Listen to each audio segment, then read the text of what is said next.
चलिए दोस्तों, आगे की नॉवल क्या हुआ आगे इस कहानी में। रानी ने श्री को बहुत मनाया। श्री ने पहली बार लेटर लिखने की कोशिश तो की थी, लेकिन वो लिख नहीं पाई। लेकिन जब रानी नाराज़ हो गई तो श्री ने उससे वादा किया कि वो अब पक्का लेटर लिख के लाएगी। शनिवार की रात थी। आज तो लिखना ही है किसी भी तरह, श्री मन ही मन में सोच रही थी। बस सब सो जाएं किसी तरह। लगभग 9:30 बजे सब सोने चले ही जाते थे। आज भी वो इसी समय का इंतज़ार कर रही थी। जब वो आश्वस्त हो गई अब कोई नहीं उठेगा, तो वो भी लिखने बैठी। कल संडे है, स्कूल जाने की कोई टेंशन भी नहीं है। लिखना शुरू किया, पर संबोधन में फिर से अटक गई, मगर कुछ समझ नहीं आया। उसने सोचा चलो डियर ही लिख दिया जाए, मगर ये उसे अच्छा सा नहीं लगा, तो उसने फिर से पेज फाड़ दिया। फिर दूसरा लिखना शुरू किया। इस बार उसने शुरू किया लेटर हेलो अविनाश से। शुरुआत की, आखिरकार वो पत्र जैसे तैसे लिख ही डाला। प्रस्ताव को उसने न खारिज किया ना ही हाँ की। कुछ इस तरह से रिप्लाई दिया कि समझने वाला हाँ या ना के असमंजस में पड़ जाए। रिप्लाई जो भी था, मगर श्री की ओर से एक सिलसिले की शुरुआत हो गई थी। अगर वह भावनाओं में ना बहती, थोड़ा मजबूती दिखाती, तो शायद इस सिलसिले को बढ़ने से रोका जा सकता था। उसने पेज को फोल्ड करके स्टेपल किया और एक कॉपी के बीच में रख लिया। सोमवार को उसने रानी को लेटर थमा दिया। रिक्वेस्ट की किसी को पता न लगने देने की। रानी ने भी उसे आश्वस्त किया।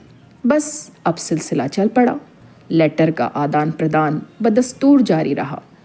पहले लेटर में श्री को जितना डर और आशंका थी, सब धीरे धीरे खत्म हो गई। वो निडर निशंक थी। उसे लगता था उसके लेटर सुरक्षित हाथों में है। बेशक कोई इतना विश्वास और इतना प्रेम जताता है तो जाहिर सी बात है समय के साथ साथ हम उस पर अंधा विश्वास कर बैठते हैं। श्री पहले से ही भोली थी, छल कपट से अनजान थी। यहाँ अविनाश अपनी बहनों को भी विश्वास में ले चुका था। उसने अपनी मन की बात उन्हें भी बता दी। उसकी बहनें भी दोनों श्री के स्कूल में ही पढ़ती थी। अविनाश को लगा अपनी बहनों से अगर लेटर भिजवाऊंगा तो ज़्यादा अच्छा रहेगा, सीधे श्री को ही मिलेगा और उसके खुलने का डर भी कम रहेगा। बस अब उसने अपनी बहन को ही डाकिया बना दिया। थोड़े समय में ही उसकी बहनें श्री से घुल मिल गई। स्वभाव से श्री अच्छी थी। अब बिना व्यवधान के लेटर का आदान प्रदान होने लगा। अविनाश भी काफ़ी खुश था। श्री के जीवन का भी ये एक अद्भुत अनुभव था। उस समय के किशोरों की अगर बात करें तो वो काफ़ी मासूम हुआ करते थे। अश्लीलता, अभद्रता तो वो जानते भी नहीं थे। हो सकता है कुछ अपवाद हो, मगर यहाँ श्री की बात हो रही है। उनके लेटर की भाषा भी सभ्य थी। रोज़मर्रा की बातें आपस में होती थी। हाँ, बस ये कि पढ़ाई में मन नहीं लगता, इस बात का जिक्र हर लेटर में होता था। पढ़ाई नहीं हो रही है, दोनों को अफसोस था, मगर पढ़ना दोनों को ही नहीं था। श्री तो पहले से ही चंचल थी। वो तो पढ़ने से वैसे ही जी चुराती थी। अब तो एक काम उसे और मिल गया, लेटर राइटिंग का। अब उसे क्या ही पढ़ना था। दोनों का एकेडमिक पार्ट ड्रॉप होने लगा। ये बहुत निराशाजनक बात थी, मगर वो होश में कहाँ थे। ये दुर्भाग्य की बात है, छोटी सी उम्र ही है, 16 साल। उस समय के हिसाब से हमारे अपरिपक्व शरीर में कितने ही रसायनों का उछाल होता है, जो कई तरह के मनोभावों को उत्पन्न करता है। इस उम्र का एक महज आकर्षण किशोर प्रेम समझ बैठते हैं, जिस शब्द से वो भली भांति परिचित भी नहीं।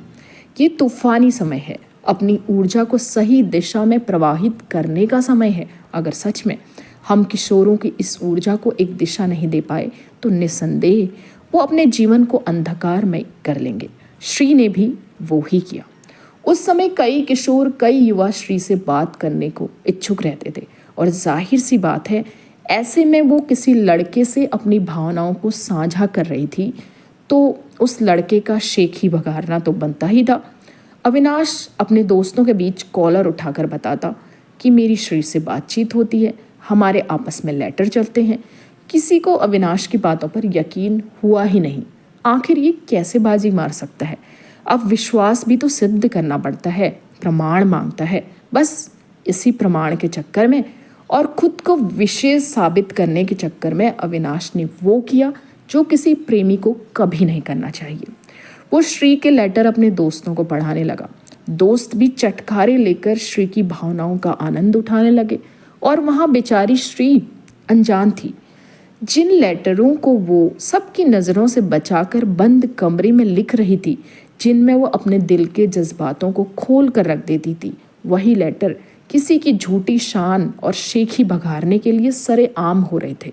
एक किशोरी या लड़की या स्त्री को अपनी इज्जत बहुत प्यारी होती है।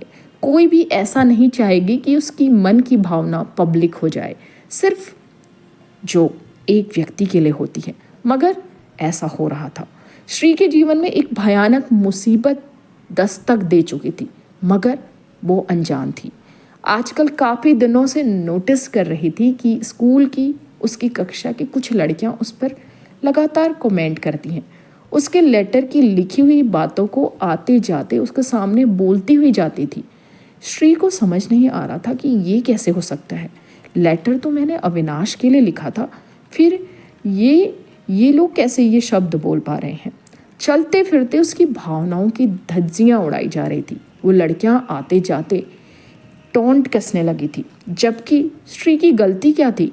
उसने एक लड़की को लेटर ही तो लिखा था, मगर उन लड़कियों को किसने इतना हक दिया कि वो किसी मासूम को इस तरह मानसिक प्रताड़ना दें?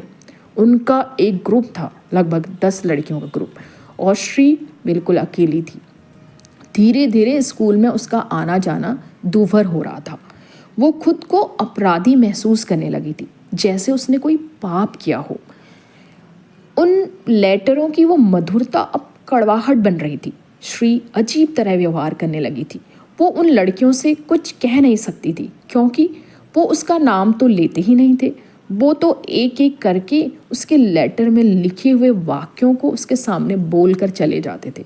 ये सिलसिला ऐसा शुरू हुआ कि रुका ही नहीं। श्री बहुत ज़्यादा परेशान हो गई। श्री बार बार ब्लेड से हाथ काटने लगी। उसे लगता था कि शायद उसका खून बहता देख लड़कियों को उस पर तरस आ जाएगा और वो उसे सुनाना बंद कर देंगी, मगर ऐसा नहीं हुआ। दोस्तों, किशोरावस्था का एक हरकत ये भी है जब बच्चे इस तरह की हरकतें करते हैं कि हाथ काट दी, नस काट दी। ये भी वही था। श्री स्कूल के ब्रेक के समय जहाँ बैठती, वो झुंड भी वहीं आकर बैठता।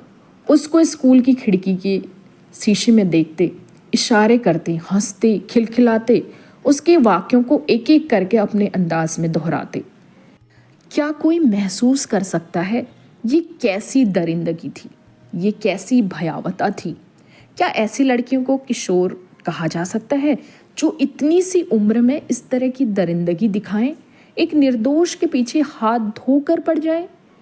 लेटर श्री ने लिखा था, किसी और को लिखा था। उनका उससे कोई ताल्लुक नहीं था। कुछ बिगड़ता भी तो श्री का बिगड़ता, मगर उन्होंने अपने मनोरंजन के लिए श्री का चैन सुकून सब कुछ छीन लिया। श्री के रोने धोने के दिन शुरू हो गए। अविनाश की बहन उसके पास आई तो उसके आंसुओं का बांध टूट पड़ा। रोते हुए, कांपते हुए होंठों से उसने उसकी बहन को कहा, राखी, ये अविनाश ने क्या किया? मुझे किस गलती की सजा दी? उसने मेरे लेटर कहाँ फैला दिए? राखी इस सब से अनजान थी। श्री की आंखों से बहते आंसू देखकर वो खुद भी रोने लगी। उसे चुप कराती हुई बोली, बताओ तो सही, हुआ क्या है? तुम्हारे भाई ने मेरे लेटर पब्लिक कर दिए। श्री दहाड़ मारकर रो पड़ी। उससे आगे उससे बोला ही नहीं गया। श्री खुद को संभाल कर बोली, ये लड़कियां, उसने उस झुंड की ओर इशारा किया, कई दिनों से मुझे सुना सुना कर टॉर्चर कर रही हैं। वही बातें जो तुम्हारे भाई को मैंने लिखी थी। उन्होंने मेरे क्लास में बैठना, स्कूल में चलना फिरना, खड़े होना सब मुश्किल कर दिया है। मैं तिल तिल कर मर रही हूँ। मैं कब तक ये सब सह पाऊंगी? अविनाश की बहन को पूरा यकीन था कि उसका भाई कभी ऐसा नहीं कर सकता।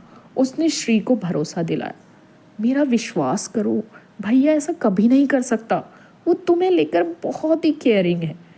इसके पीछे कोई और कारण हो सकता है, मगर ये नहीं जो तुम सोच रही हो। दुखी मत हो, इन लड़कियों पर ध्यान मत दो। ब्रेक का टाइम ख़त्म हुआ।